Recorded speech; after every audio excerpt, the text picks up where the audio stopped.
It is an outrageous, grave, and unprecedented violation of the fundamental principles of the Charter of the United Nations and international law. The warmongering and lawless administration in Washington is solely and fully responsible for the dangerous consequences and far-reaching implications of its act of aggression.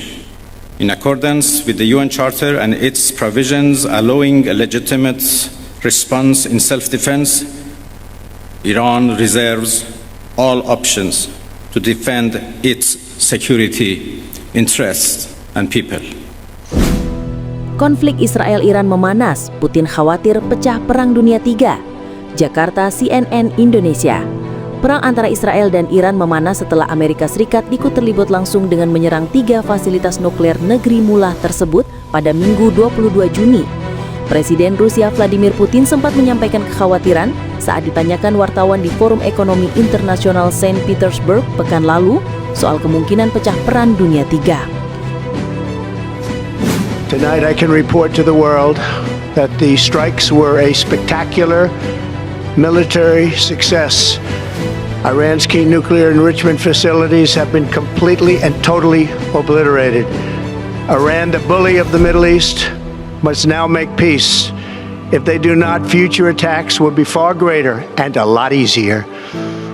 I want to thank and congratulate Prime Minister Bibi Netanyahu. We worked as a team like perhaps no team has ever worked before. Putin sempat menyebutkan di forum itu banyak sekali potensi konflik di dunia dan semakin tumbuh subur. Ia bahkan menyinggung perang antara negaranya dengan Ukraina, termasuk perang Israel dan Iran. Putin kemudian menyampaikan kekhawatirannya apa yang akan terjadi di fasilitas nuklir Iran, di mana terdapat pula para ahli nuklir Rusia yang bekerja membangun 2 reaktor nuklir di negara itu. Pernyataan itu ia lontarkan 2 hari sebelum AS menjatuhkan bom GBU-57 dari pesawat pengebom siluman B-2 menghancurkan 3 fasilitas nuklir Iran di Fordo, Natanz, dan Isfahan. Ini amat mengganggu, saya bicara tanpa ironi, tanpa lelucon.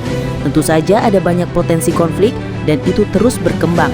Potensi itu ada di depan mata kita dan berdampak langsung pada kita, tutur Putin merespons pertanyaan soal kemungkinan Perang Dunia III pecah, dikutip dari Reuters. Congratulations, President Trump. Your bold decision to target Iran's nuclear facilities with the awesome and righteous might of the United States will change history. President Trump and I often say, peace through strength. First comes strength, then comes peace. And tonight, President Trump and the United States acted with a lot of strength. Dan ini tentu saja menuntut bukan hanya perhatian cermat kita terhadap peristiwa yang terjadi, tapi juga dalam mencari solusi yang sebaiknya dengan cara damai ke segala arah. Sementara itu, kekhawatiran Putin bahwa AS menyerang nuklir Iran pun terjadi. Perang antara Iran dan Israel pun amat beresiko semakin berkobar dan meluas setelah Presiden Donald Trump membawa AS ikut terlibat menyerang Teheran. Pakar keamanan dan pertahanan dari Universitas Buckingham Inggris, Anthony Gliss, mengatakan saling serang antara Iran dan Israel sebagai cetak biru Perang Dunia III bakal terjadi. Gliss mengatakan ada 2 skenario negara-negara Eropa bisa ikut terseret dalam konflik yang semakin meluas tersebut. Pertama, Iran menyerang lebih keras yang didukung oleh proksi mereka yang disebut mulai melemah seperti Hizbullah, Houthi, dan Hamas, serta sejumlah negara sahabat di kawasan tersebut dan sekitarnya. Kita ingat bahwa Putin menembakkan pesawat Nir-Awak Shahid buatan Iran ke Ukraina. Kedua, musuh-musuh kita, Putin, Kim Jong-un, dan Xi Jinping melihat AS melemah di bawah Trump dan menyimpulkan seperti yang dilakukan Perdana Menteri Israel Benjamin Netanyahu bahwa saatnya untuk mengejar ambisi mereka di Ukraina, Korea Selatan, dan Taiwan. Awalnya kita berharap itu tidak terjadi, tapi terjadi. Apa yang dilakukan Israel menyerang Iran memberikan cetak biru apa yang akan terjadi kepada kita di sini di Eropa, ujar